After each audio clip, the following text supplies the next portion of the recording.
ഒരു തരംഗ സ്വഭാവത്തിൽ വന്ന ഒരു വിപ്ലവം എന്നൊക്കെ പറയാവുന്ന തരത്തിലൊരു ഭരണമാറ്റത്തിൽ ഉണ്ടായത്. അപ്പോൾ ആ ബജറ്റിൽ എന്തെന്നുള്ളതാണ് കൗതുകം. പക്ഷേ അതിനേക്കാൾ താല്പര്യത്തോടെ ഉറ്റുനോക്കുന്നത് മുഖ്യമന്ത്രി എന്തായാലും സഭയിലുണ്ടാവും, പ്രതിപക്ഷ നേതാവും കൂടെ സഭയിലേക്ക് എത്തുന്ന സാഹചര്യം അല്ലേ?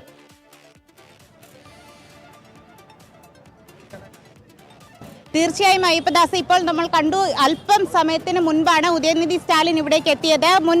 മുൻ ഉന്നത വിദ്യാഭ്യാസ മന്ത്രിയുടെ നേതൃത്വത്തിൽ വൻ സ്വീകരണമാണ് ഇവിടെ ഒരുക്കിയത്. ഉദയനിധിയെ സ്വീകരിച്ചുകൊണ്ട് DMK MLA മാർ ഇപ്പോൾ നിയമസഭയിൽ അകത്തേക്ക് പോയിട്ടുണ്ട്. ഇന്നലെ ഒരു 11:30യോടെയാണ് ഉദയനിധി ചെന്നൈയിലെത്തിയത്. അറസ്റ്റ് ചെയ്ത് സ്റ്റേഷൻ ജാമ്യത്തിൽ വിട്ടയക്കുകയായിരുന്നു. എന്തായാലും ഈ ഒരു കാര്യം ഉന്നയിച്ച് തന്നെ സഭ തുടങ്ങുമ്പോൾ തന്നെ ഒരു ആക്രമണ ശൈലിയിലേക്കായിരിക്കും DMK കടക്കുക.